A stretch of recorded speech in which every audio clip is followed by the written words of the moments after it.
Good evening. Final Fantasy Randomizer Community Weekly Race. We have these every week at 10 o'clock Eastern Time, and tonight we're running a 9-person race with 4 featured runners on stream. I'm Cheesenator, and my commentary partner is Captain Nerd. Hello. Hello. We'll be bringing you all the action.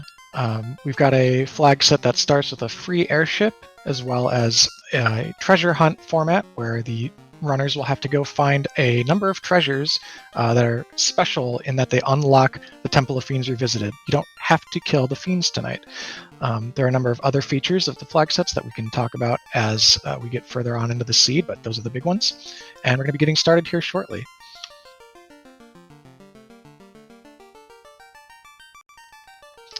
I've dropped the gate in SRL, so the runners will be starting momentarily. A couple other interesting flags tonight. Towns are shuffled, so other than Caneria, which is always at Caneria, the other towns may be any one of the other towns in the game. Yeah, like Pravaka could be a different. Immediately off the king, Ale Markin finds the canoe, which is going to let us actually access every remaining location in the game. And we've got Nuke at level 1 and some pretty good white magic. Heal 3, I saw that in the white shop.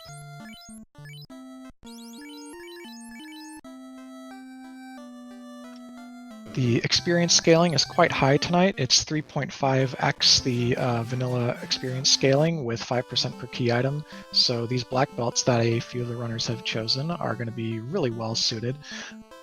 And anyone that brought 2 or more black casters has got to be super happy about that nuke.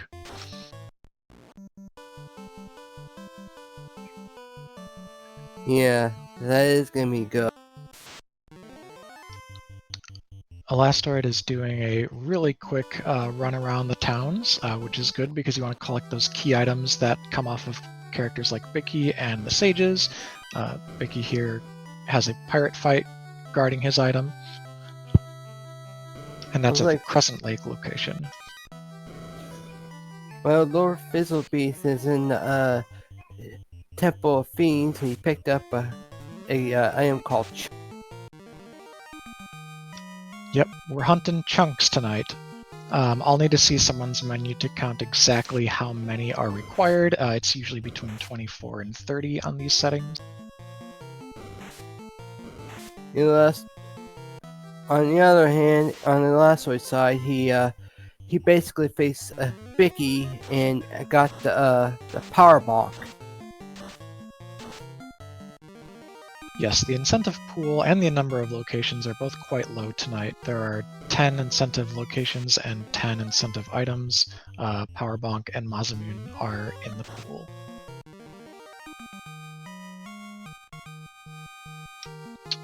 Burt Reynolds dispatches with Garland will be rewarded with his canoe, and the crown off of Sarah. That's going to lead all the way to the key tonight, I'm fairly certain, with how these flags have been constructed. It's vanilla fetch quest NPCs.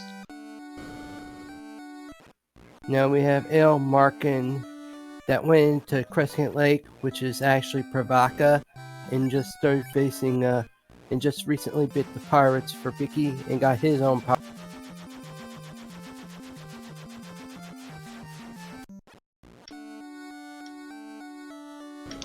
But just to confirm, and yes, okay, so Astos is handing out the crystal. That definitely means that our crown leads all the way to the key. There are 6 items that are required to beat the game. Under normal circumstances, they are the loot, the key, the oxyale, the rod, the chime, and the cube. Those 6 let you access all Fiend dungeons and get to Temple of Fiends Revisited. Now, because today is a treasure hunt, they won't need a few of those because they don't need to light the orbs, but the loot and key definitely still required. Well, Bert is exploring Karia Island, and he actually got the ruby in one of the chests. Yep, that ruby is good for 5% experience, but beyond that, it's just going to lead to a random treasure if he turns it into the Titan and checks the Titan's Trove. In fact, Titan's Trove isn't incentivized. No, it's not, so it's just random treasures in there. Yep, you never know. There could be some kind of loose item.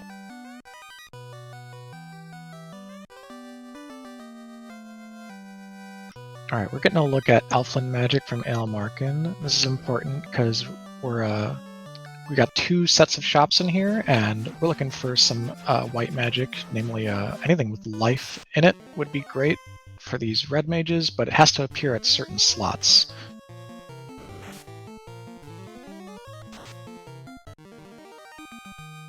Oh, we got a fast at level 4 on Ael's side.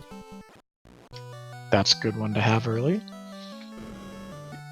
Yeah, there's a number of really high tier magic spells you want to see in those first 4 or 5 levels that make them more accessible for the red mage. Then beyond that, it starts getting kind of dicey.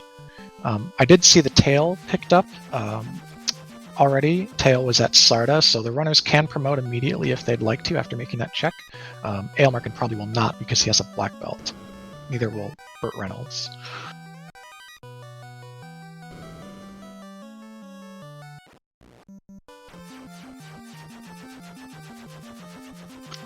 Runners are incentivized to explore the forced encounter tiles in the game because they've been not only shuffled, but shuffled onto the B side on the list of encounters in the game.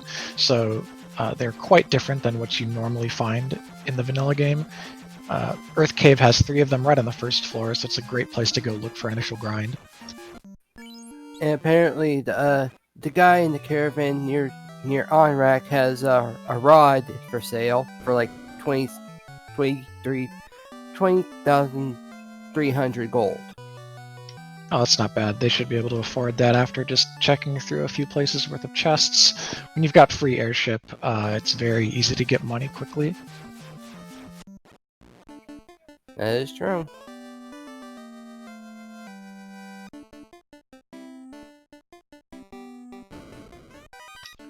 Fizzle did opt to go check the chests at the Titan and has picked up a giant sword and the defense for his troubles. Defense is a very powerful late game weapon because it casts the spell Ruse, which gives you 80 evasion when it's used on your character. Cast that 3 times and your character will hit max evade, which is 240.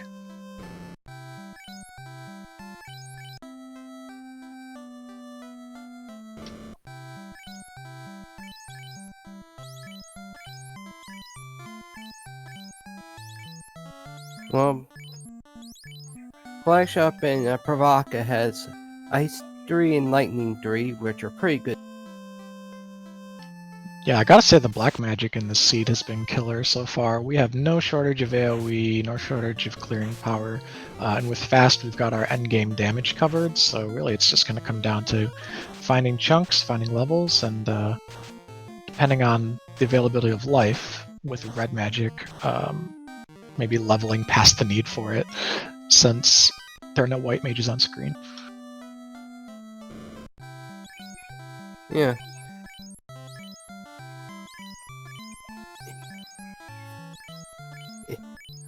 All I can say is if Life and Life 2 are beyond level 5, that's gonna be a problem.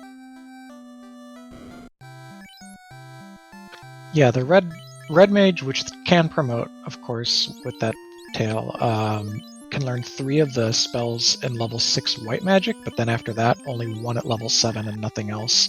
So if Life rolled late, then they'll be in trouble for bringing back their characters on a Temple of Fiends dive. We got a question in chat. Classic Gamer 76 is White Mage banned or did nobody take one? White Mage is not banned. All classes were free to be picked. However, White Mage is typically not seen as one of the fastest characters to take for most flag sets. These flag sets have unclamped, which means the ability to roll low on stats for enemies and bosses. So even though they can roll as high as 250% of their vanilla stat values, they probably will be around average and thus not that frightening. So there's no need for the safety net of a white mage.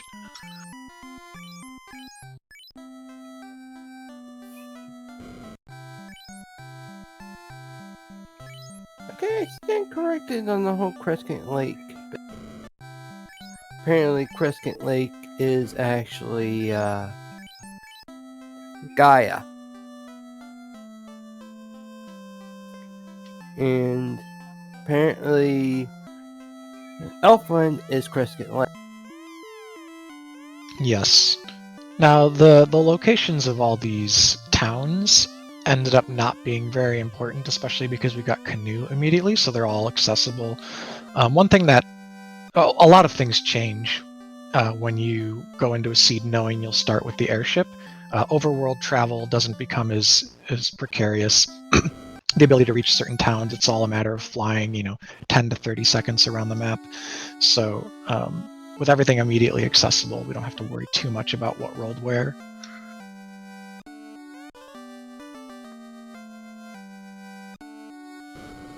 Well, from on the more visibly sound side, apparently Herb went to the vanilla. Yep, as expected. Ooh, and there's a ribbon right there in Elfin Locked, plus a Vorpal, so that's an endgame weapon for his knight, if he hasn't already found something better. The Vorpal plus a couple stacks of Power Bonk, and you'll be dealing some big crits to Chaos.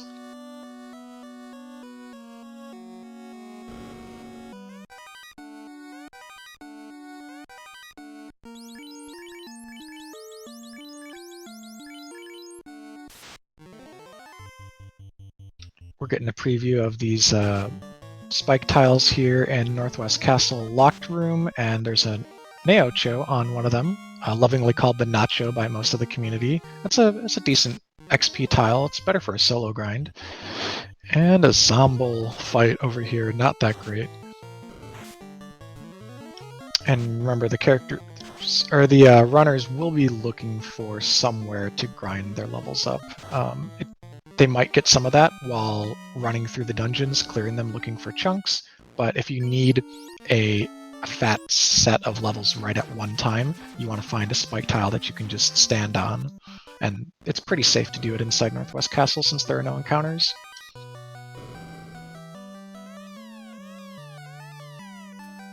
Oh, Elf actually found the Master Moon in the chest in Corneria Castle. Nice. Yeah, the Canaria Locked is an incentive location today, so that key helped reach that, and then Mazamoon was in the incentive item pool. So it looks like we've got all of our endgame damage dealing, and we just need to get levels and get access to Temple of Fiends. Yeah.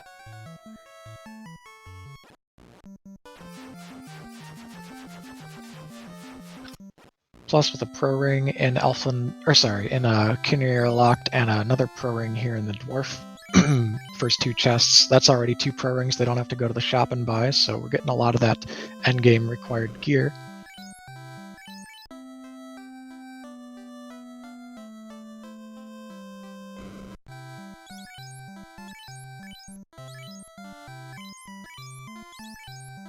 Yeah, I mean, no katana, sure, but Vorpal is a decent stand-in, so he can throw the Vorpal on his ninja once he's promoted, and the knight can swing the Maza, and we'll be doing okay.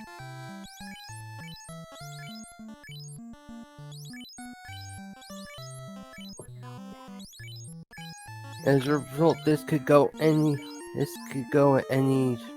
any way.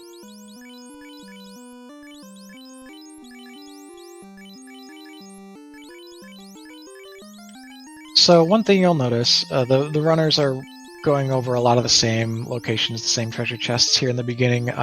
It's good in a treasure hunt and anything with free airship to immediately check all the safest, freest chests available, get an inventory on the world, what magic you can buy, that kind of stuff, get a few initial levels, and then once they've exhausted everything behind the key locks and everything in Cardia and so forth, then they'll probably have to start picking dungeons to dive and making the calculation of, hey, Tiamat and Kraken are worth 4 chunks. Carrie and Lich are only worth 2 chunks. Or does that push you towards one dungeon or another? Most runners would tend to go to the dungeons that have more chunks than they. Yep, that would be a very good play. That would mean Volcano and Sky Castle are both really good choices. Now we do have incentivized ordeals and incentivized Ice Cave, and to get the last of our access items for dungeons, we will need to see a few more of those incentive pickups. Yeah, earlier Bert was facing a Zombol and 2 trolls. Apparently, his Black Mage and his lead end up being white. That is one nasty top. True, though one thing is that he might be doing that purposefully. Burt Reynolds likes to play 2-character parties, especially the Black Belt and the Red Mage only. That'll get him experience on his 2 most important characters much faster. Ale probably doesn't want that Red Mage to be dead, but yeah, he's going to be our first to clear the volcano, while Lord Fizzlebeef and Elastoid have both opted for Ice Cave.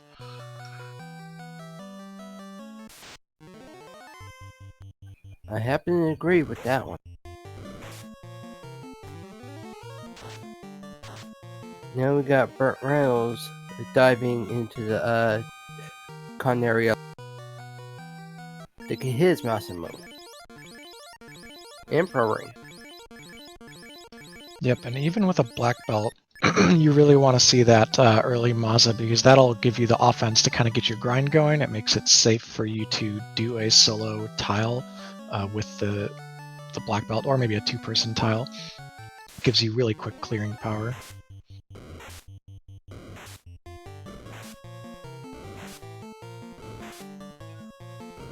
There is a Gurmedusa spike tile in the volcano that Aelmarkin has come across. Let's see if this is the Grey Worm tile or the Fire tile. It's the Grey Worm tile.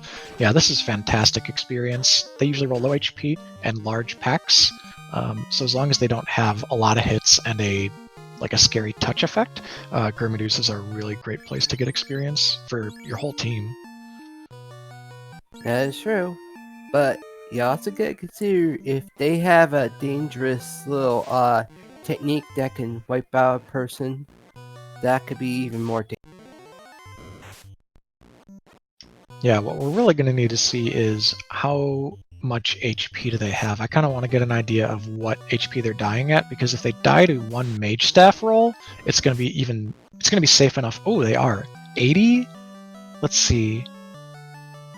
Yeah, one of them died to 80, so that's already really promising. They're weak to fire, and the Mage Staff is going to let the Black Belt just cast that freely, so it's going to be a solo grind to 32, or heck, to 42 if Aelmarkin wants it. Okay, apparently now Elastoid has went into the ice cave to do a dive, and he just encountered a wraith that did a either a glare or a glance that annihilated his. Yeah,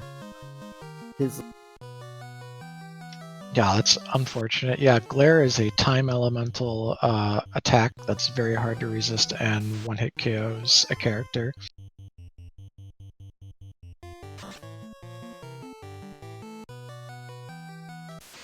So it looks like Ael's piecing out real quick to go probably buy heal potions, save up, and go back and grind as high as he can.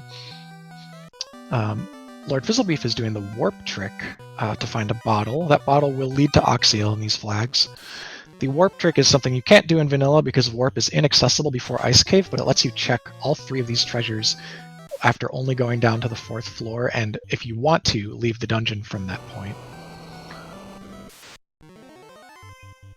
That is true.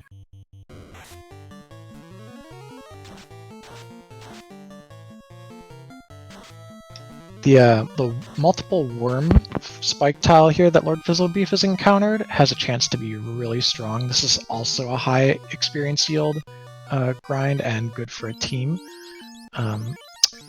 I think they had around 300 HP, but I'm going to need to see a few more fights. Oh, Elastoid's on it too, so we can get a lot of data here.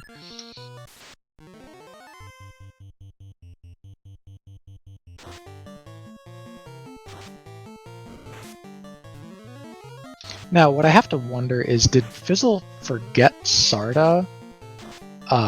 Which is, not something everyone remembers right away when they have an airship, because if he checked Sarda, he would have Tail and then would have gone to promote. Right now, what he's doing is, as he levels, his fighter and his thief will move past certain levels where they gain magic charges if they're promoted, 15, 17, 19, and so forth. So he doesn't want to get all these levels pre-promotion if he expects to put Nuke on his ninja, but then again, that might not be in his plans. Well, Fizzlebeef already got the tail. Yeah, and by the way, our tracker tonight is Ragnarok, so thank you, Ragnarok, for keeping up with what's going on all these streams. He's driving the tracker that you see on screen from behind the scenes. Our restreamer tonight, Demon Frog, first time and doing great so far.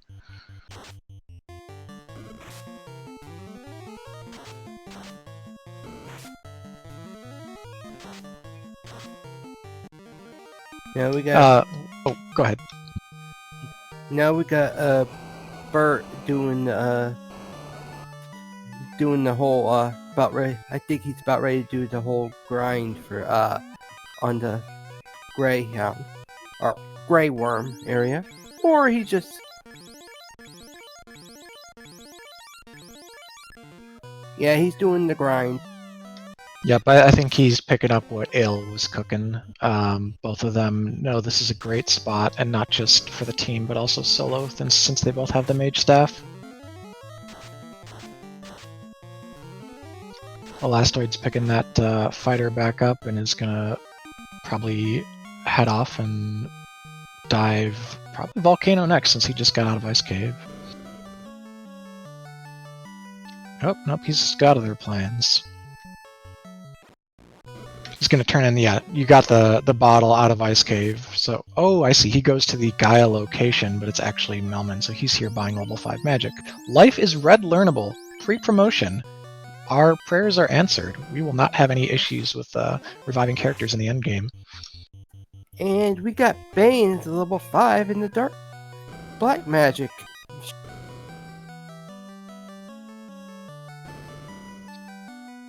And yeah, Bane is going to be very useful in the future. Yeah, I believe that's the first of the stone poison type instant kills that we've seen. Bane and Break are both good against. They both are strong against Tiamat, who has that weakness, and then they're just generically good against Kraken, who has a low magic defense rating. Now we have a Elastoid that went to Bahamut and promoted themselves. Yep, and Elastoid has heavily customized sprites. You will frequently see people play the game with modified ROMs and have their characters look different than vanilla, but Elastoids are just a very extreme customization. The lead ninja there looks like Edge from Final Fantasy IV, for example. Yeah, but in battle, he has the appearance of Edgar from Final Fantasy.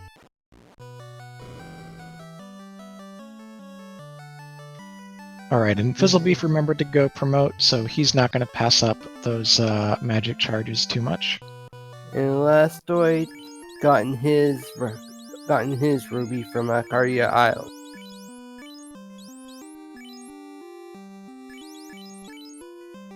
Alright, so by my count, the chunks that we need, there are 5 rows of 6 there, minus 1, so we need 29 chunks today.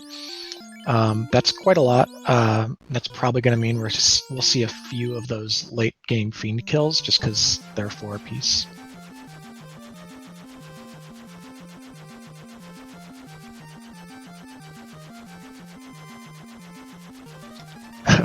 I just noticed Burt Reynolds' characters have a very small amount of customization on them. The black mages have little bits of hair coming down from under their hats.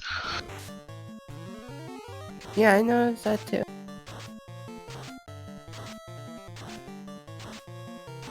Yes, Cyrenus, we just did math on Twitch, and I'll do more math. Please throw it at me. The only caveat is it has to be Final Fantasy I related.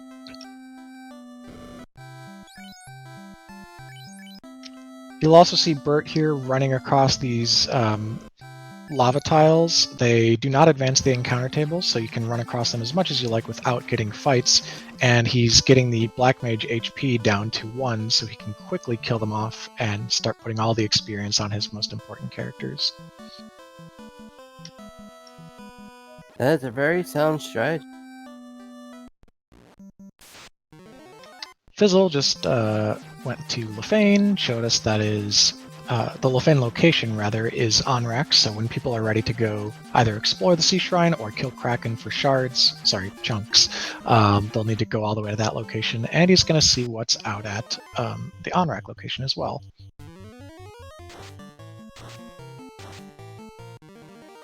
And now we're seeing Lord Fizzlebeast either going to Onrac place or heading towards the waterfall for the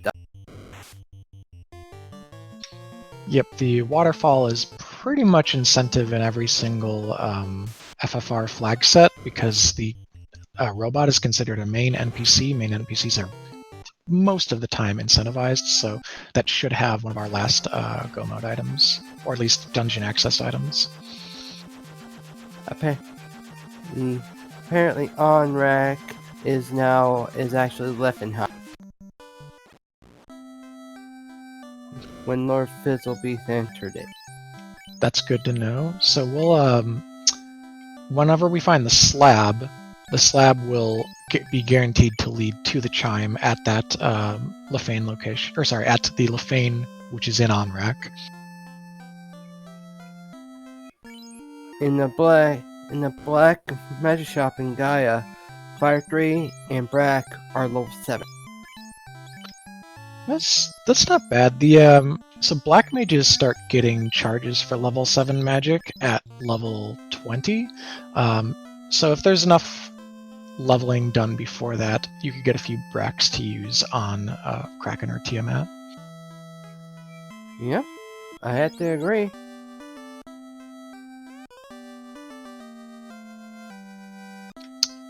Thank you. Our tracker also pointed out that Life 2 and Fade both landed at the Gaia shop level 7, so those are White Wizard locked and we'll not be seeing anyone on stream buy them tonight, but that's fine, we've got Nuke and Life 1.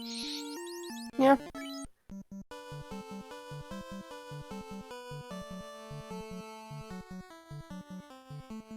No, Lord Fizzlebeast seems to be going towards Life and High.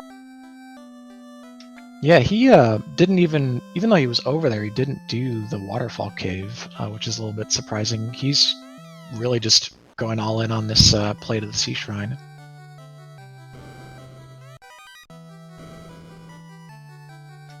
While we do have Elastoid clearing out the waterfall with his very cool sprite party, he's got a transformed Terra from FF6 and then 2 Fusoyas from FF4.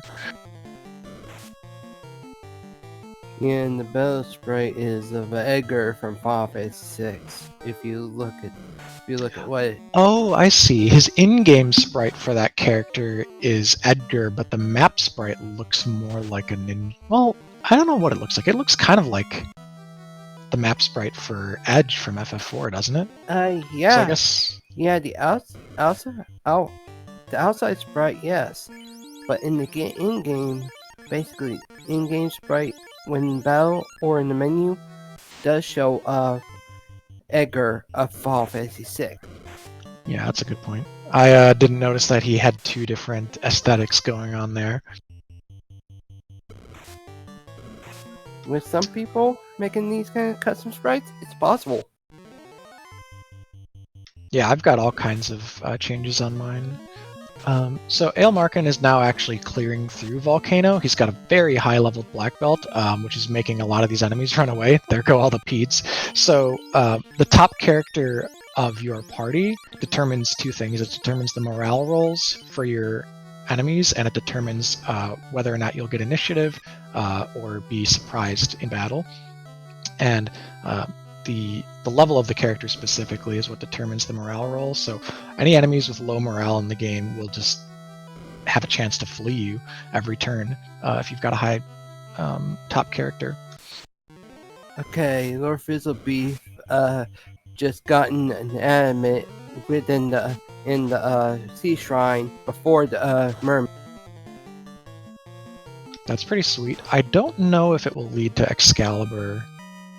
I think it might. The way Excalibur is treated slightly differently than other fetch quest rewards when it comes to like putting things into the incentive pool or not.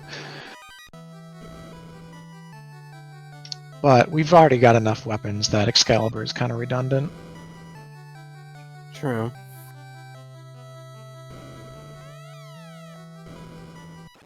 Well, there's also a possibility that animate could be something else.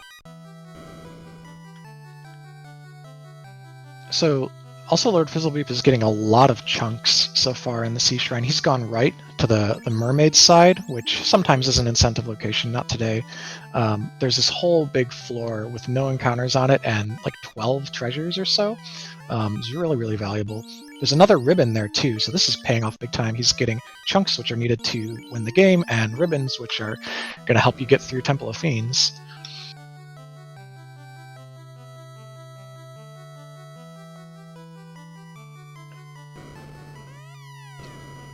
A second ribbon is especially important for the two runners on stream who took a knight instead of a black belt, because you'll want to have one both on the knight itself, who's your melee that needs to stay alive, but also on the red mage who can bring it back to life afterwards. Whereas Aelmarkin and Burt Reynolds, they can get enough magic defense by leveling their black belts to just be as good as a ribbon anyways.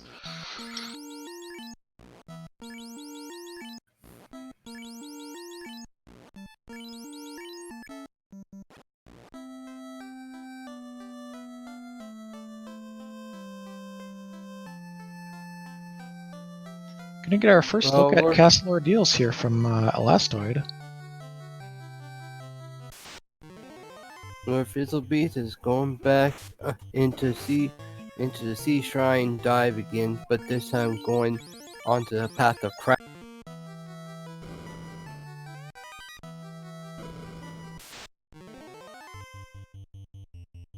Yeah, the left side of Sea Shrine has about the same number of chests as the right side, but the distribution is quite a bit different, and most of them are on a floor that does have encounters, though it also has many unique spike tiles, so depending on if he wants to go grind somewhere, he might, though his knight's already quite high level, so I think he'll be fine just taking the levels he gets from walking through the rest of the game with this 3-person party.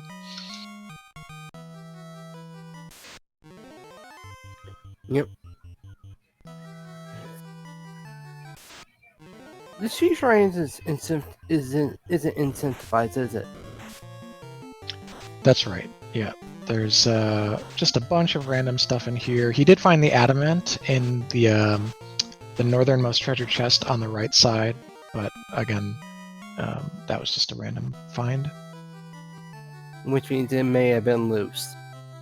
Oh yeah, all of the fetches are loose tonight. They have been dropped from the incentive pool, and their rewards are vanilla.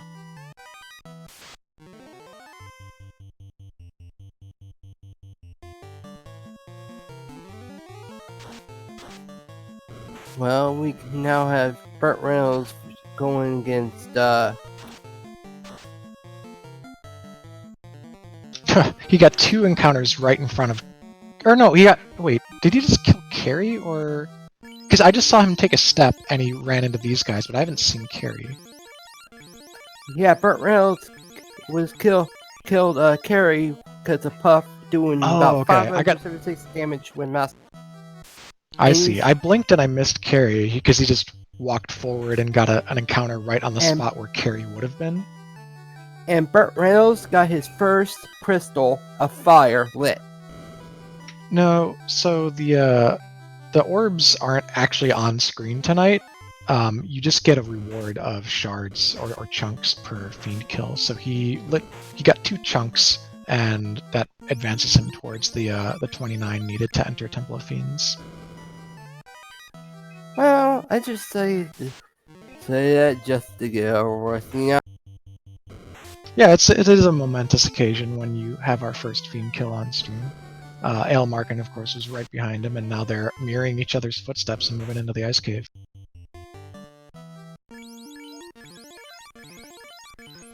I miss what Elasto got from Ordeal.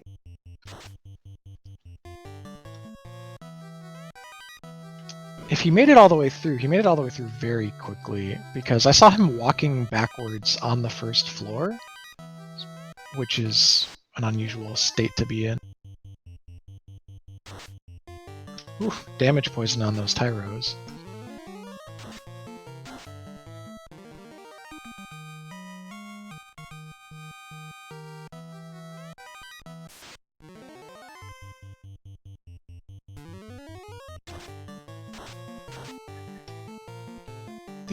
The Sharknado Spike Tile is a Cerberus fight tonight, and Lord Fizzlebeef is easily dispatching of them with Ice 3, which is their weakness.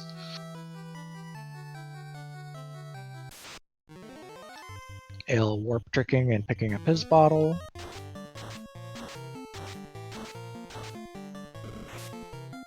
According to Ragnarok, Ordeals is the cube.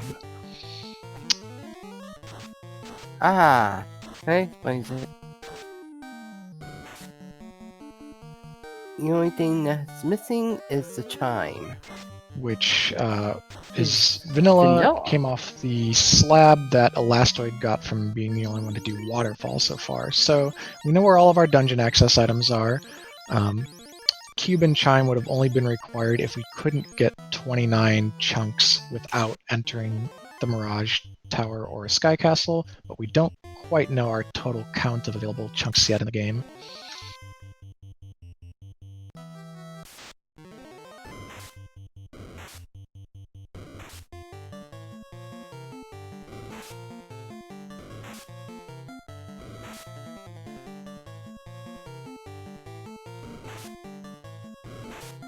There are more chunks available than 29, so it's not like you need to full clear the game to find them between the fiend kills, and there's some extra ones just in chests as well.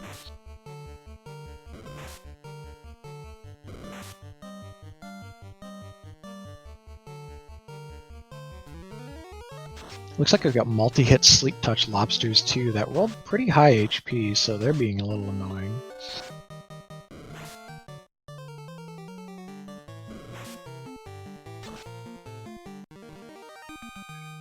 Would TFOR be shortened since this is like a shard, or no? No, that is a separate flag. We have a full-length Temple of Fiends Revisited tonight. Okay, just asking.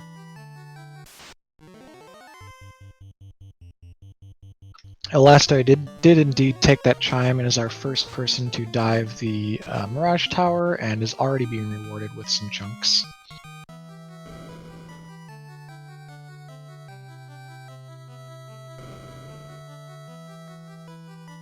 And a Thorhammer as well.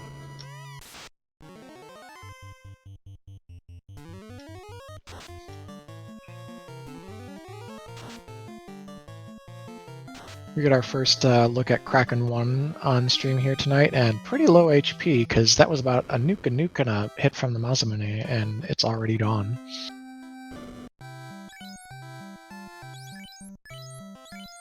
You could say that's a very quick extermination.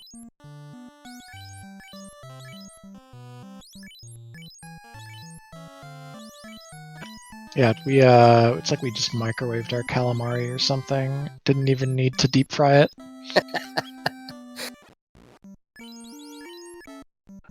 So I'd be interested. Okay, I see 21. So Lord Fizzlebeef only needs 8 more chunks, which he can actually get just by go-moding the remaining dungeons and killing the fiends, but he would have to get the Chime and Cube before trying Mirage Tower for Tiamat, and it looks like that's what he's doing. He's going to go to Ordeals and pick up some more required items, and on the way he's going to run into these sandworms. Now we got Burt Reynolds doing an Earthcade dive. Of course, without the rod, he won't be able to get to. Yeah, did he not visit the Oasis shop yet? Because that's where our rod was. I don't even think he paid a visit to it. It's an interesting choice if he's only expecting to go halfway here. Yeah, he doesn't have the rod. That's amazing. So he can't actually get to the chest dense part of Earthcade, which is the bottom, and it looks like he's passing on that. Not really efficient as far as chests per minute.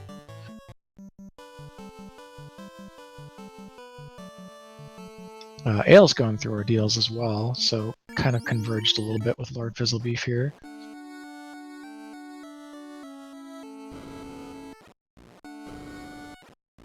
Bert's deciding to reroute and go turn in his bottle and get the Oxyale instead. Which, hey, if he goes to the Lefane location, he can full clear C for a lot of those chunks and the ribbon as well.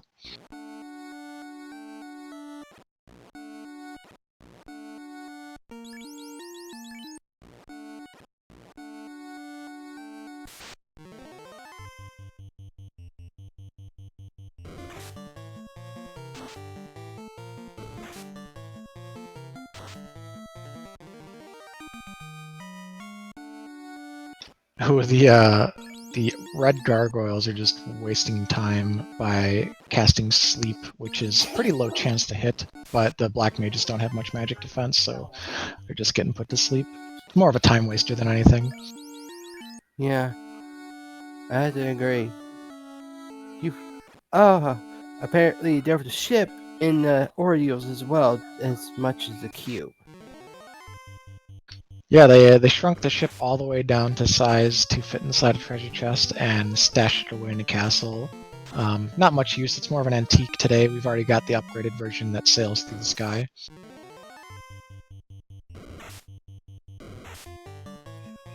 No, asteroids going into the sky for a dot. Yeah, he's been clearing out Mirage, but is actually sitting on this tile. I mean, he might not have either found or not bothered to spend the time on one of the previous grind tiles that everyone else used, like the Germedusas or the worms. But this is totally a great tile here. Red Giants and 1 to 3 Agamas is a lot of experience per fight.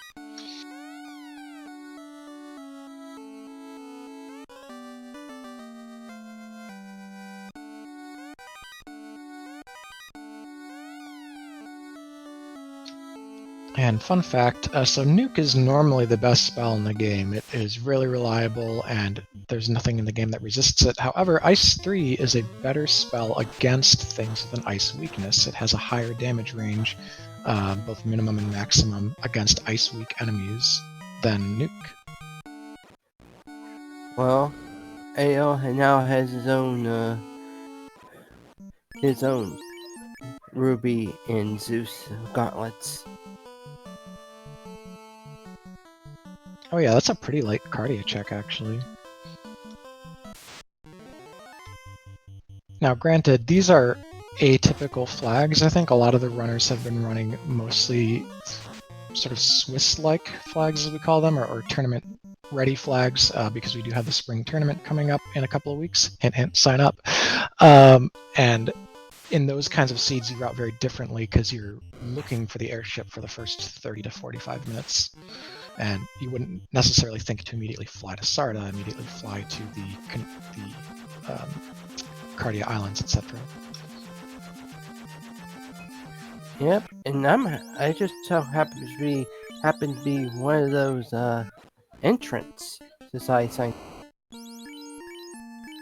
Nice. Yeah, I'm signed up. We got a lot of signups so far. We're up to around 50.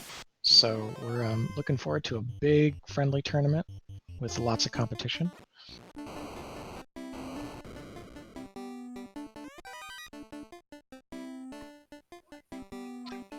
Ooh, interesting. So Now, Fizzle's going for the strategy of get enough chunks and chests to skip at least one of the fiends, because while the math broke down that he could just go kill Lich Carry and Tiamat, it's I think he's making the call that it's going to take less time to check through what's available here.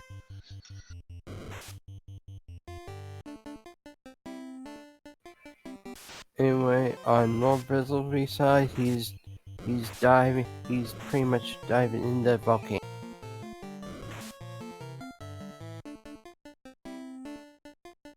Elastoid's already up in Sky Floor 1, and on the left side he found one chunk.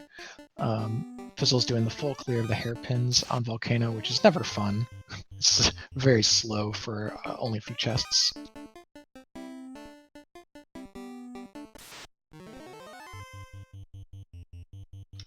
Pretty much everyone has enough levels to win the game. Like on this scaling, everyone can win. Aelmarkin's I'm still a little confused as to why he went with the don't level the red mage strategy, considering you only get charges of life at 14, and if you want multiple charges of life, you're going to need to level a good bit beyond that. But he's going all offense.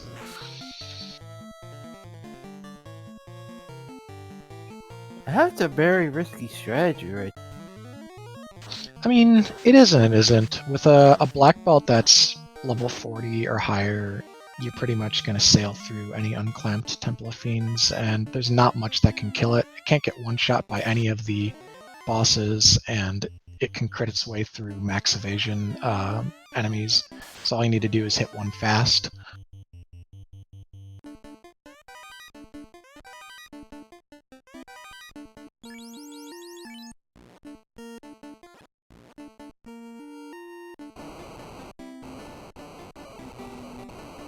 Fizzle needs 7 more chunks, so he's going to get 2 from Carry, guaranteed. Then it's up to him to either clear a couple more chests or fight. I think he'll probably do 1 more chest, 1 fiend, and another fiend. So like 2 and 4. Bert, I'm trying to get an idea of how many chunks the other players have. Bert looks like he's lagging a bit behind. He's got about 17. Once I see a menu here from the other runners, I'll get a count. Well, I was looking at Elastoids. It looks like he's like almost half. Looks like he's either halfway or a bit. Okay, I see him. So he's got 15 and Aelmarkin's got 14. So Lord Fizzlebeef actually has an absurd lead on chunks right now, all thanks to how lucrative the Sea Shrine dive was. Ooh, baby, there's a katana. Alright, the ninja's useful.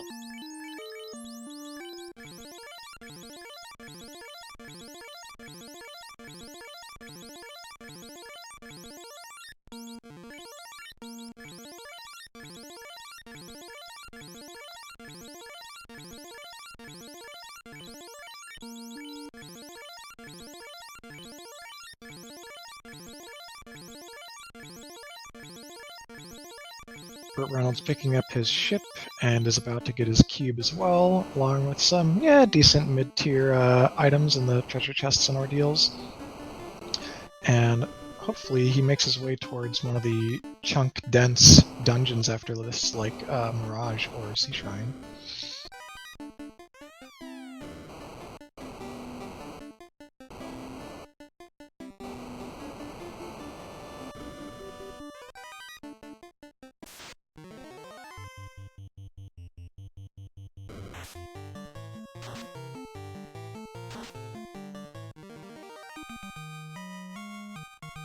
Oof. Elastoid's doing probably one of my least favorite clears in the game, which is check the spider floor of Sky.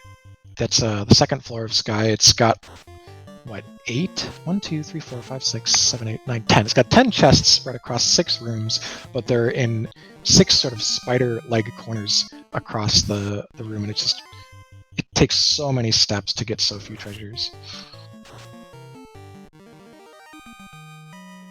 Yeah, that's one of the worst parts to explore, because sometimes the best incentive items are usually in one of those in one of those areas of that level. Yeah, we had a run a couple weeks ago where Burt Reynolds was facing our tracker Ragnarok, and there was an important key item in the right side middle of. Oh, wait, sorry to interrupt myself, but Elastoid's passing by Warmech. Goodbye. Warmech is on patrolling mode tonight, so Warmech's wandering around the 4th floor of Sky as a robot, and it's an optional fight. You will not see Warmech on Your Destiny. Yeah. Goodbye, bless RNG on this. Now we have Lord Fizzlebeef facing Carrie. Carrie with a fire too, which doesn't do much. And you blink and she's gone. So that's 2 more chunks.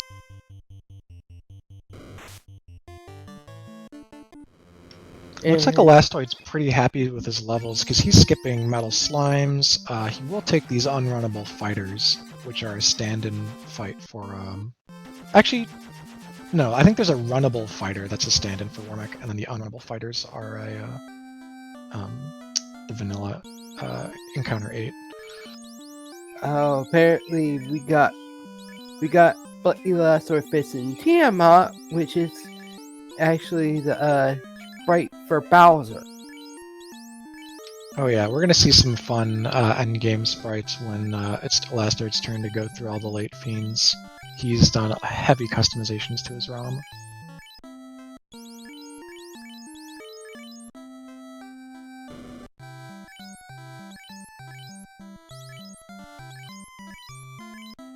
This Bane that the Fusoya-looking black mages were throwing out was about a 16% chance to hit, but none of them landed, so he just went with damage strats, threw out some nukes, and got 4 chunks for his efforts.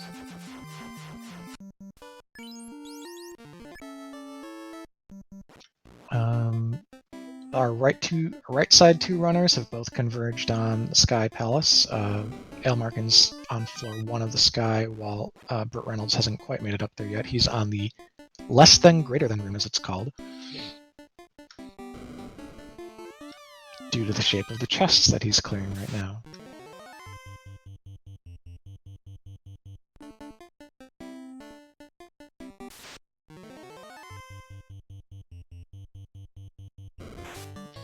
Ailmarkin pretty happy with his levels too, because you don't often see someone run from an eye.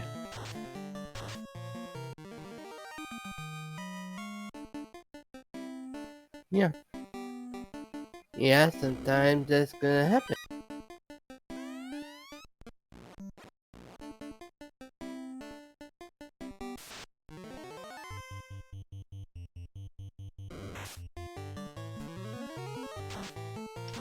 I guess Elastoid maybe wanted a little bit more firepower. He just picked up 3 copies of Fire 3, but at level 7, so you're not going to have a lot of charges of that, and it's not going to do much that your Nuke, Lit 3, and Ice 3 weren't already doing at level 1 and 2.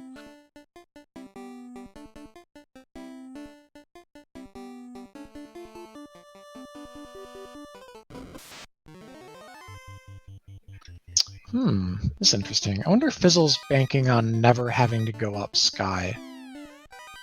Because he's actually opted into a full clear of Earth on the way to the 2 chunks for Lich. But if there are, just imagine if there are no chunks, or maybe there's only 1 down here, he's not going to be able to get his total without visiting Sky. I have to agree with that.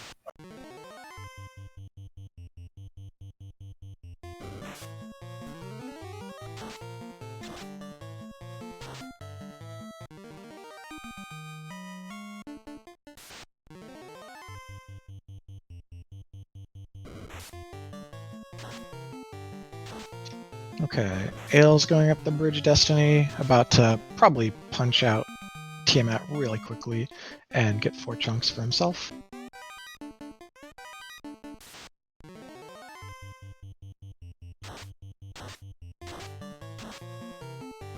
Ooh, I see. Elastoid's been going through getting all the post-promotion magic that he might have missed out on previously, so he just got a copy of Invis 2 to help get some evade stacks for his team in Temple of Fiends Revisited.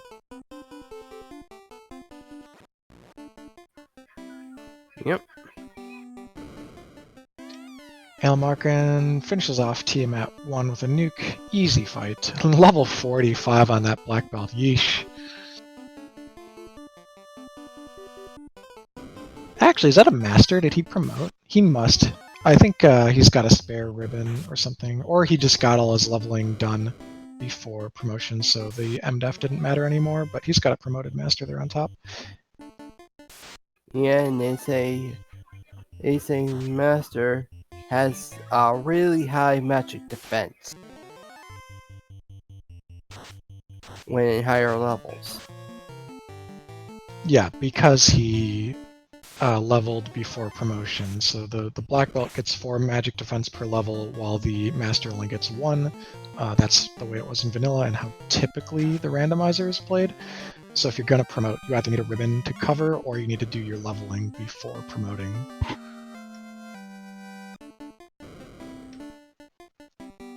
Ooh, the TNT's in Earth, middle chest of the 3rd floor. Just another generic fetch quest that I think leads to Canal on these flags. But hey, 5% per key item. Yeah, I say that's probably the best thing you can get around it for right now.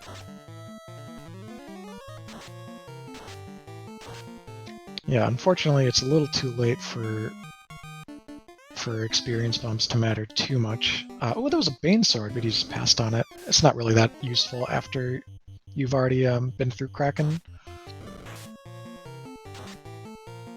Yeah, but you can always have that useful for TM Yeah, I don't think he's going to be doing that fight at this point, because even if he goes there, because he's just came up short on chunks, he'll probably find them in the chests on the 1st floor. There were 2.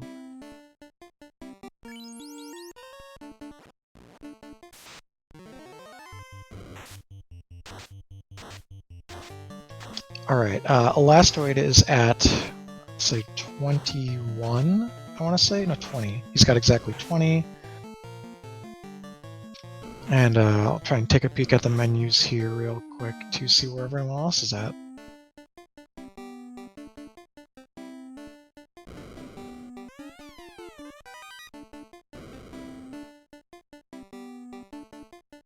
Ah, okay, Fizzle just did the math. That was his 27th in that chest there, so he's going straight to Lich to get number 28 and 29. And Bert opted into the optional Warmack fight here, the patrolling. Let's go.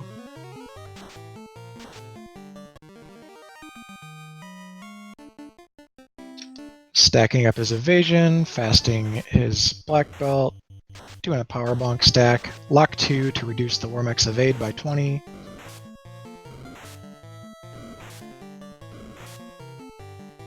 All nukes all day, and 12 hits for over 1,000 damage. Easily gets the job done. That said, that is only a level 34 black belt, so I guess he's decided that with this flag set and the amount of offense on the rest of his party, he does not need 42. Yep.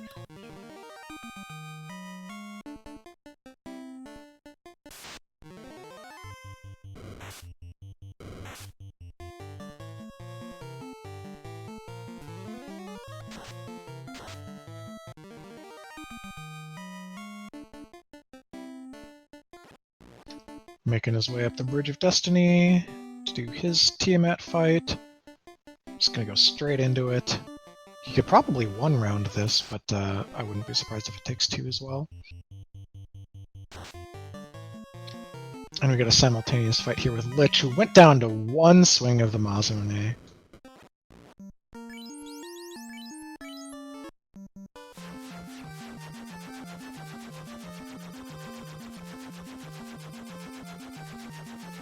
Tiamat down for Bert.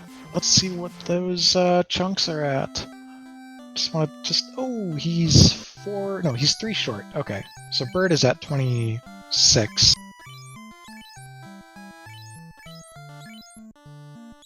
Lord Fizzlebeef's in go mode.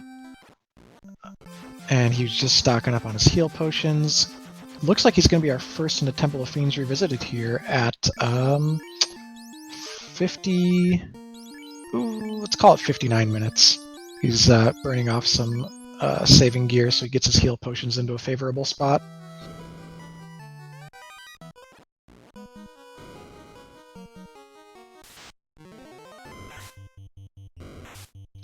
Elastoid still clearing out C. He's about to run into his Adamant.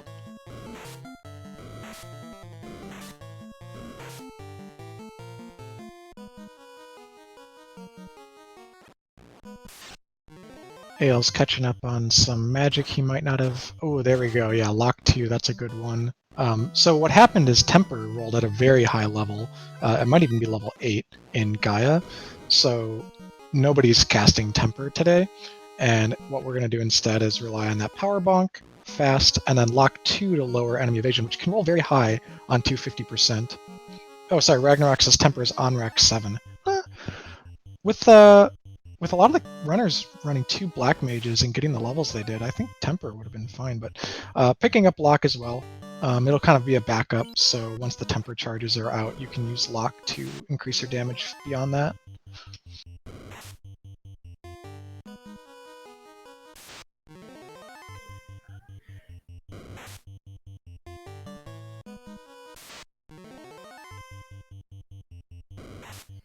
Oh, okay. We got Ale heading towards TOFR at around 1 hour. Basically 1 hour and 34 seconds. Yep, he's just a few floors behind. Lord Fizzlebeef's on the floor before Lich 2. And frankly, it's anyone's game at this point, though Aelmarkin will get through the Temple of Fiends faster because he will kill the Fiends much faster with that Black Belt. So we'll see if Lord Fizzlebeef's just number of floors he is ahead will hold up.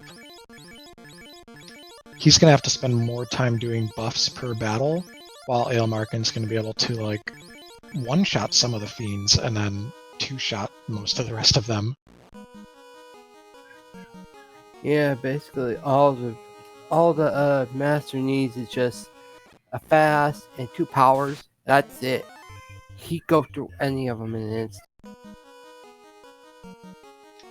Yeah, for anyone in chat who's unfamiliar, the Black Belt has a unique hit percent formula for when it's unarmed.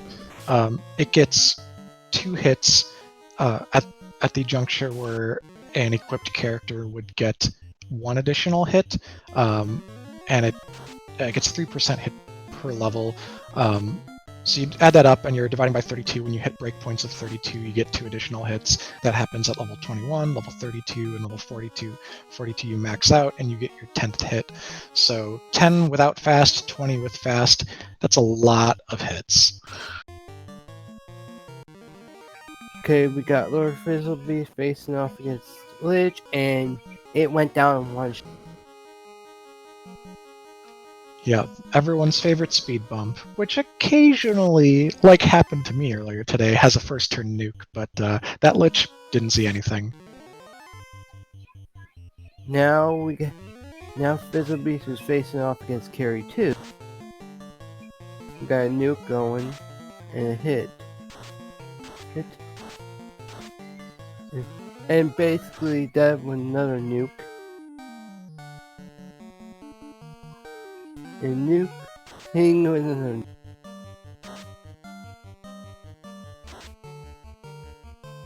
Good chunk of HP on this carry. There was a missed quad X and then 417 damage after that. It still wasn't dead, so had maybe about 1,000 to punch through, 1,000 or 1,100 or so. Yeah, and dead pretty much finished it up with the katana.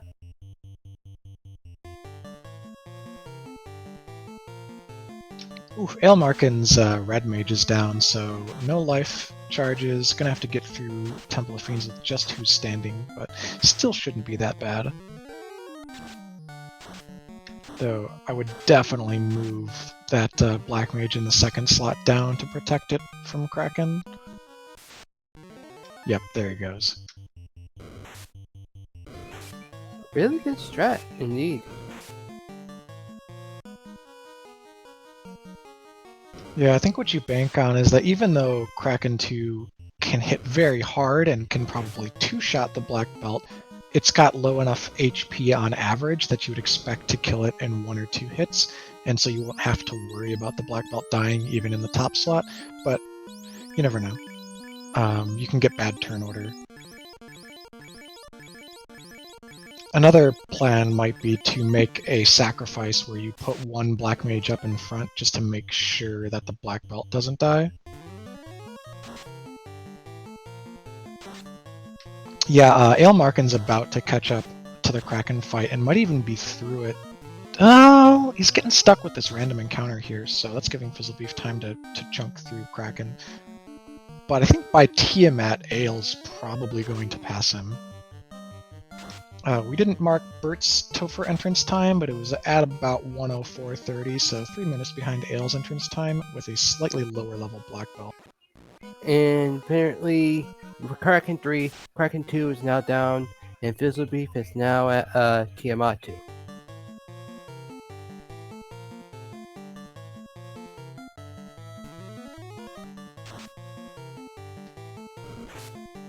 So we got offensive buffs coming out. Tiamat 2 doesn't hit hard at all. 2 hits for 114. Yeah, a couple buffs coming out, and then the fighters attacking round 2 already, so we're not going to spend too long on this, and we're going with nukes on the rest of the characters. Fizzle could still maintain a lead if the last 2 bosses aren't too beefy. But if he needs to spend too much time buffing in fights where Aelmarkin will just 1 or 2 shot, then they'll switch the lead. Random encounters can also influence it heavily because Aelmarkin's ripped up here. And Fizzlebeef finishes Tiamat 2 with a perfectly usable quadruple X, annihilating Tiamat 2. And now he's on to Chaos. Yeah, Aelmarkin, because he got tripped up by the random encounters, doesn't look like he'll catch him now. He's a full fiend fight behind, with Lord Fizzlebeef about to pull Chaos. This has to be like a 4,000 plus high evade Chaos or something, or it has to like roll nuclear for Ael to catch up. Oh, but Ael's already taking care of Tiamat, and he's gonna pull Chaos in about 30 seconds. Maybe Chaos less, like 10, 15 3. seconds. Sacrificing his black mage by putting in the top slot, but he needs to get a fast off to have a chance to catch him here. Oh man, this could be so close. Ouch! Chaos just knocked the red mage down in one hit with 950 something, and I think Hit just finished the whole thing off. Indeed, in a photo finish here, Lord Fizzlebeef has killed Chaos with a first on-stream time of 1 hour, 6 minutes, and 58 seconds, and Aelmarkin finished just behind with a third place, but second place on stream time of 1 hour, 7 minutes, and 14 seconds. So GG's to both of them, and we're going to see Elastoid and Burt Reynolds finish out their dives here. They're both on the Earth floor. In fact, they're pretty close. Our first place overall, who's off stream and was confusing me, is Thundercloud. He finished first with 1 hour, 6 minutes, and 22 seconds, just above our 2 on stream runners. But still, we got to see a really tight race.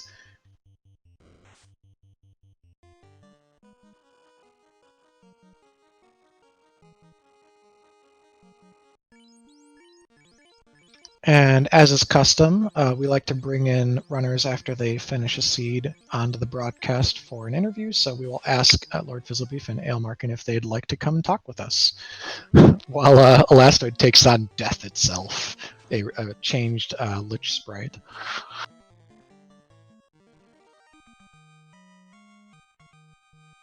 And in the booth, it's our second overall, first place on-stream finisher, Lord Fizzlebeef. Congratulations and GG. Yeah, that was great. I gotta say, Ale was like, it was the whole black belt mean machine, right? Like level 45 or 46 or something coming chugging up behind you from 3 or 4 floors back. It felt like he was going to overtake you, as one does, but didn't have all his party members up going into the end and got slowed down by the random encounters. Mm-hmm. I mean, I also got to feel like that that Kraken 2 probably worked against him because I had a heck of a time hitting that. Yeah, his he had a level 46 black belt, so the crits are gonna overcome a lot of that evade anyways. But he had 2 black mages going in. He lost a black mage there, and then he finished the game with no black mages. Mm-hmm.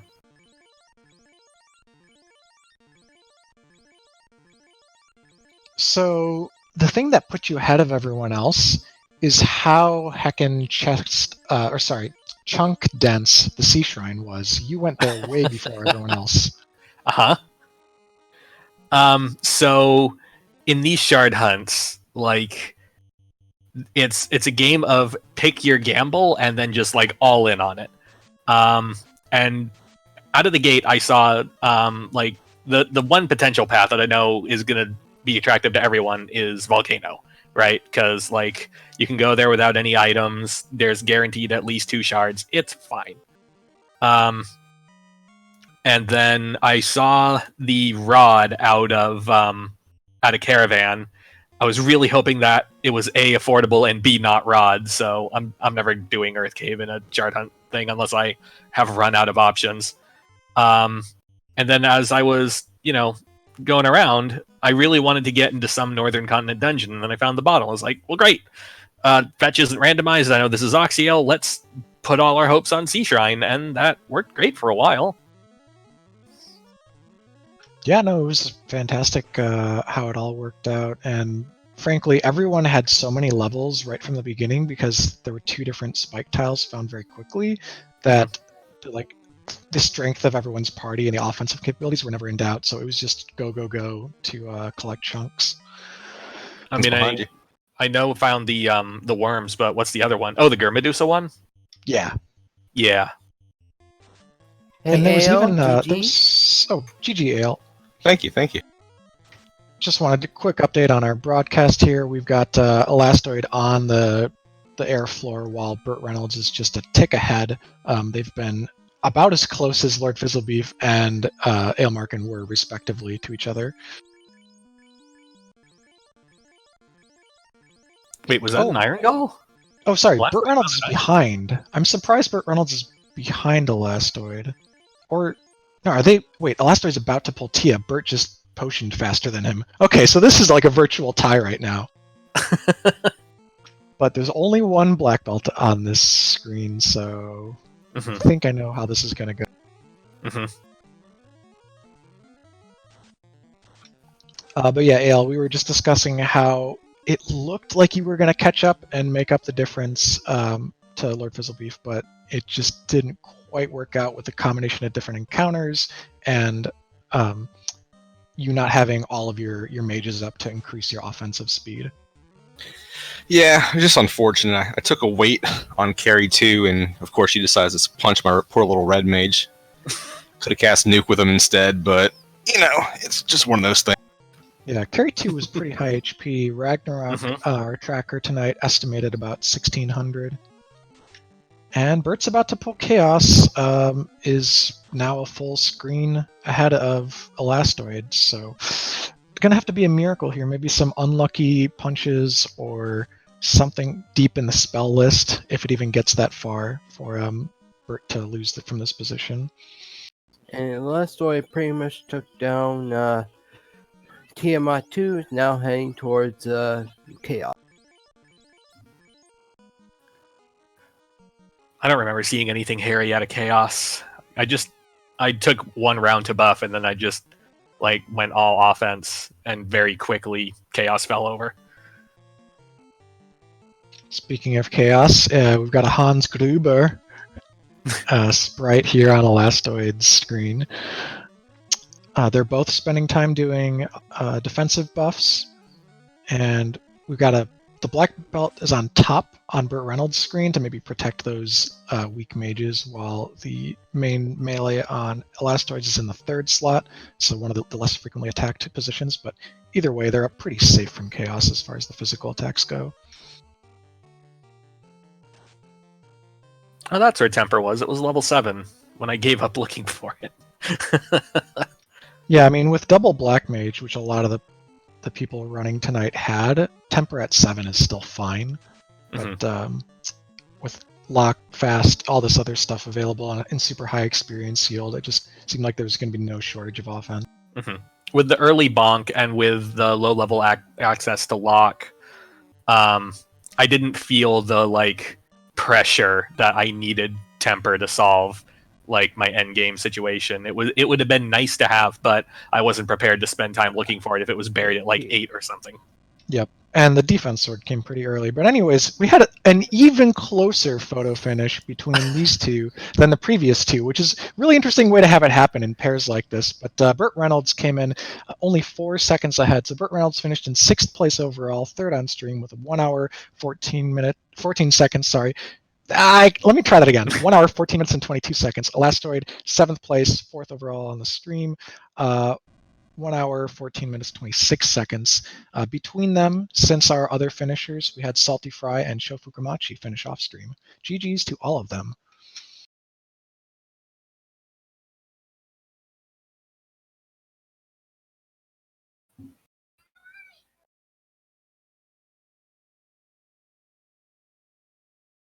And we'll see if we can bring them in for interviews.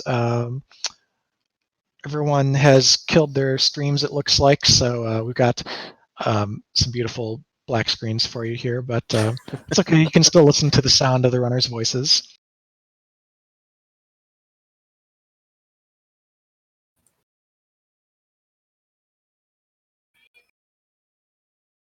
I gotta say, it's nice to have a short race compared to some of the ones we've had recently, where we can get in and out of here in a hurry.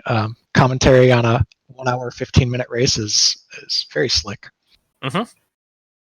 Definitely. I may have had a hand in designing the flags for this week, and I may have had in mind, let's be done in an hour. I got food to eat. GG Elastoid? Yeah, GG. There was a fun seed there. Jet seed, both literally and figuratively.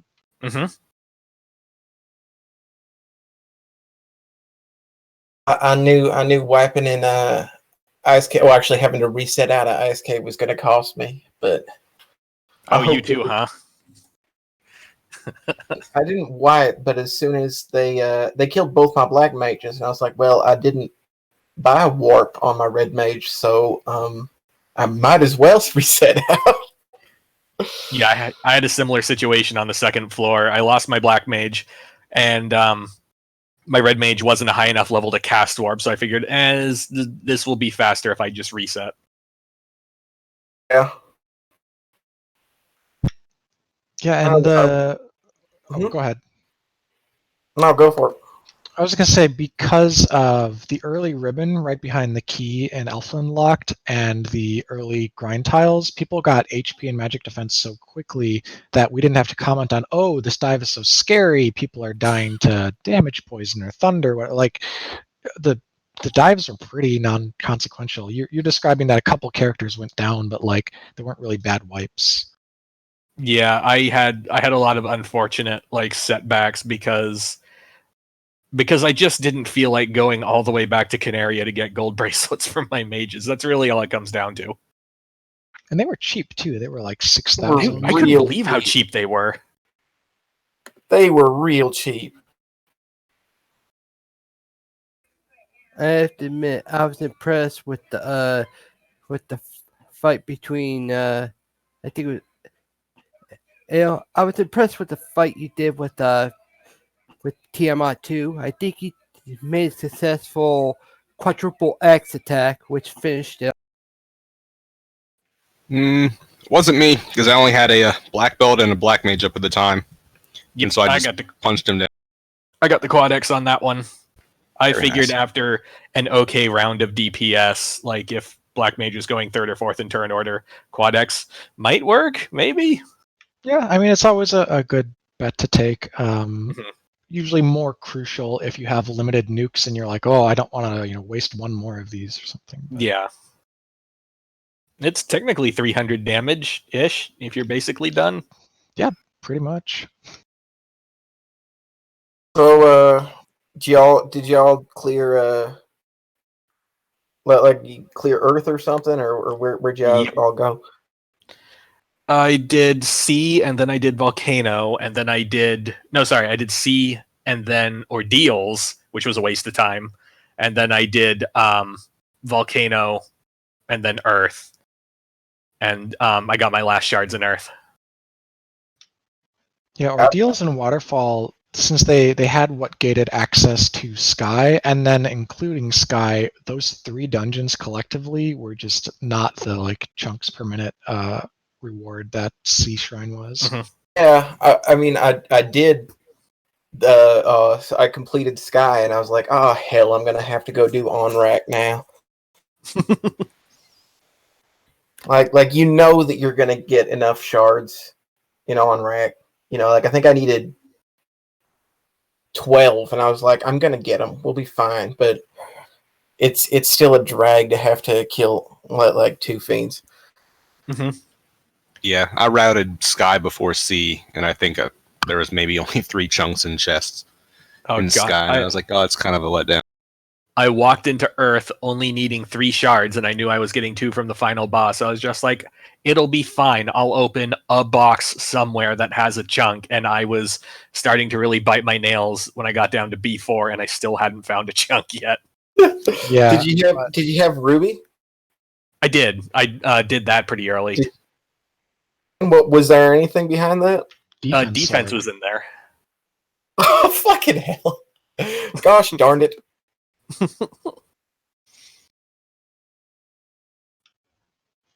And let's see, what else was interesting about that one? It's hard to say a lot of things about a quick jet seed without sort of the early turmoil characteristic of the randomizer, but When you get know, nuke it was level 1, fun. it's an easy damn seed. True. This flag set could have been harder if you had nuke level 1.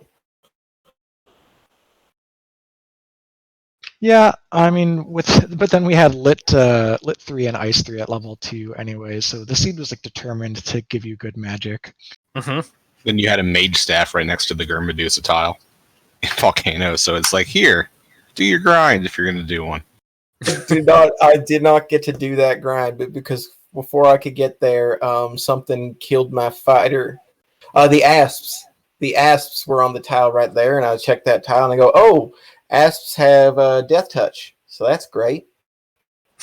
So when I got to the Gurmedusas, I was like, I've got nothing. I'm like my I had 2 black mages still standing.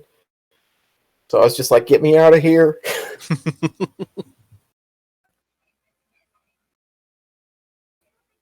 Well, right.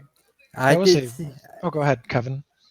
Apparently, I did see one of you guys encountering 2 rays. One of them actually had a glance or glare that took out one of your fighters or characters. That would be me. I lost in my first ice dive. I lost. I basically lost that dive to glare. It glared. Actually, it might have glared my thief, but then they just punched my black mage down. I lost an ice cave dive to glare. I think fights that I did were in Gurgu. I know that. No, I did the pirates, and then I did the armory check before I even killed Garland. So I was level 4 at the time, and I was not prepared to run into anything good. Then I think my fighter was dead when I ran into the worm tile in Ice Cave as well. So I was like, none of these tiles are good for me. I took the worm fight, I think, 4 times and then bailed because I was down to my last charge in Nuke and I wanted to keep it for a rainy day. I only took it once. I used warp to avoid taking it a second time. Because I wanted to make absolutely certain that I didn't lose another party member, But I wound up taking the 3 Agamas and the Giant in Skycap, like the at the end of Mirage. I wound up taking that fight a few times. Grind tiles. Oh, that's That right. one's I not was trying to bad. remember what the third really good grind tile was, and it was the Agamas and Red Giant on Mirage Tower.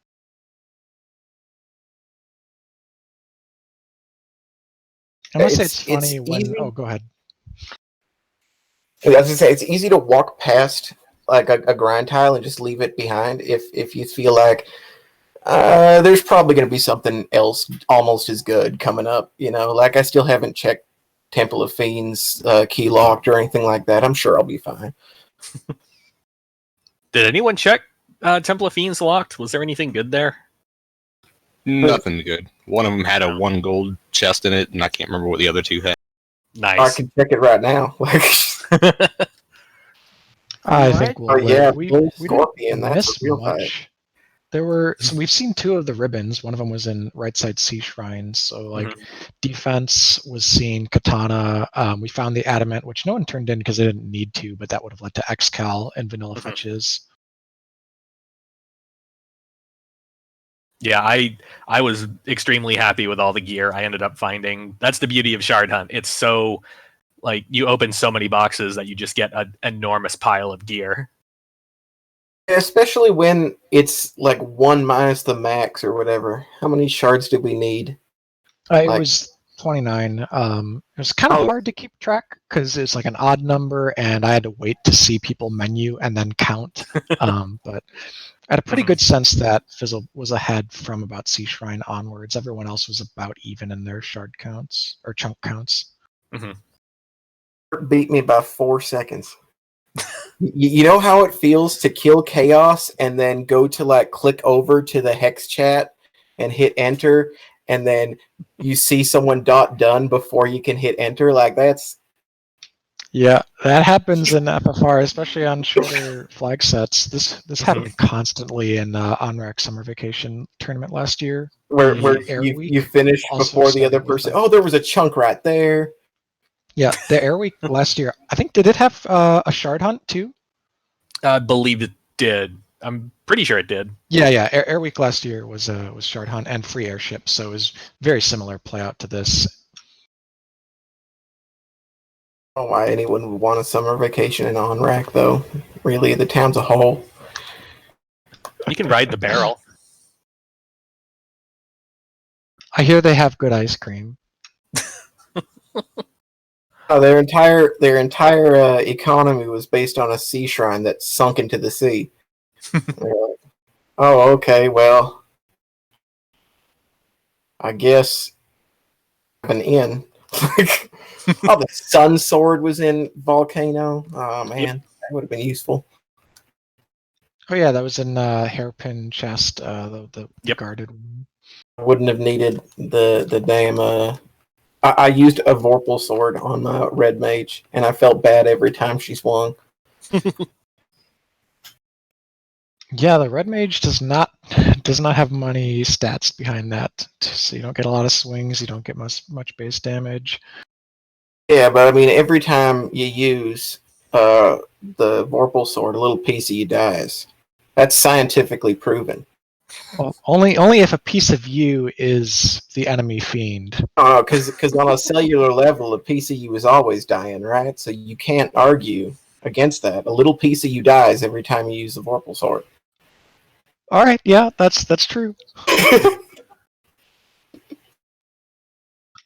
Cool. So yeah, quick broadcast, quick seed, not super difficult for everyone, and thrilling conclusion. We should probably start wrapping up since we have been at no action here for the last 20 minutes or so.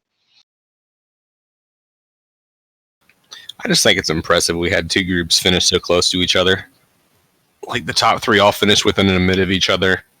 That we had another group finish, fourth through seventh, I think it was, finished within just a few minutes of each other as well. Was there anyone who wasn't in Temple of Fiends when the first dun hit? We had somebody who was still running after I saw like 7th or 8th place finish on SRL, and I don't know where they are. I haven't looked at their stream. Fair enough. Yeah, it was one of those. Oh, Life Reboot just finished just now. Oh, it was one of those things where as soon as I walk in to Temple of Fiends, El Markin goes done, and I'm like, okay, that's fine. I can get second, and then everybody finishes. Like, hell. Yeah, this is definitely not one of those flag sets where you see like 7-minute chunks between runners. You're all going to converge on pretty much just clear 3/4 of the game, get your chunks, and go.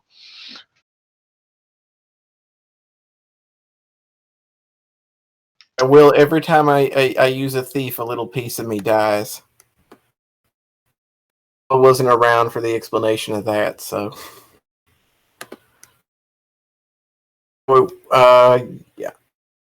Yeah. That's about all I got. I'm gonna take off. You guys have a great one. All right, thanks for coming on. Good run, and glad you interviewed.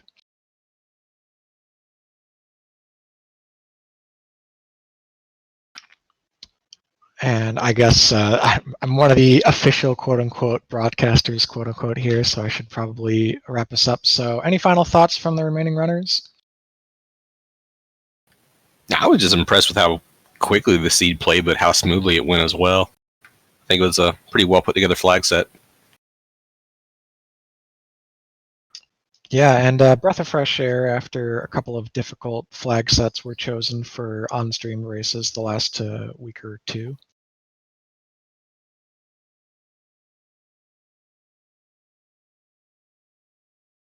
Anything from you, Fizzle? I love racing this flag set. This is just such a good, like, pick your gamble, make sure your routing's on point, remember what stuff is connected to what stuff. It's just a great, solid, fun execution seed. I love it. Yeah, this is similar to like a Chaos Rampage, just not quite the same level of experience. But 3.5x though, like when I saw that, I was like, oh man, there's going to be so many black belts, and we got 2, so I was happy. All right. Well, thank you everyone for watching. I've used the Bang FFR command in chat to give you the links to our Discord as well as to the website. The spring tournament is coming up. Signups are still open, and the tournament will begin on March 17th if we get a few more runners. Otherwise, it'll begin on March 24th. And you can expect lots of action in that. Newcomers and veterans alike are welcome. Join the Discord. We'll help you out, learn the game, and you can get into tip-top shape in the next few weeks and try your chances in the tournament. We will be back next week on Randomania at 10 Eastern again with another community race. Flag sets TBD. Thank you tonight to everyone on the crew and all our runners. Our crew includes myself, Cheesenator, my co-commentator, Captain Nerd 2. You can go ahead and say goodbye. Later. Our tracker Ragnarok and our restreamer Demon Frog. First time restream for Demon Frog, so again, major props there. Everything went very smoothly. It was a good quality broadcast. So please tune in next time. Thank you to the Randomania family of networks, and we'll see you next week.